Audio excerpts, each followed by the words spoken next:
Hola chicos y chicas, ¿cómo están? Bienvenidos a un nuevo video tutorial para el canal. Hoy les traigo un video tutorial de cómo hacer que aparezca su cara en el video. Es decir, eso es lo que me pedía un suscriptor, que quería que apareciera su cara en el video. Bueno, yo me supongo que se refiere algo así a lo que hago yo en mis videos, que es superponer la pantalla, ¿sí? O sea, mi imagen en el video. Entonces, le traigo una aplicación que es muy buena, que es un grabador de pantalla, que es Do Record, o sea, sería algo así como Do Record. Vamos a abrir la aplicación.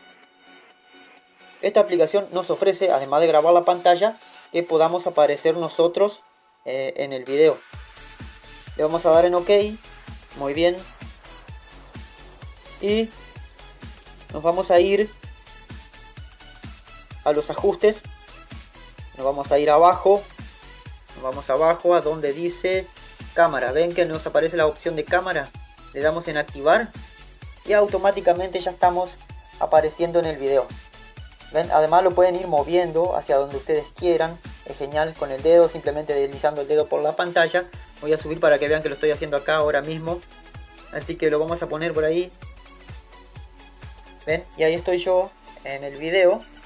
Como ustedes pueden ver, es una aplicación muy buena. Con esto pueden grabar juegos, por ejemplo, si les gusta hacer gameplay, van a poder grabar los juegos y aparecer ustedes en el video. Como dije, les ofrece esta opción de ir moviéndose, por si están estorbando algo en el video que están haciendo, lo pueden ir corriendo hacia el lugar que ustedes quieran.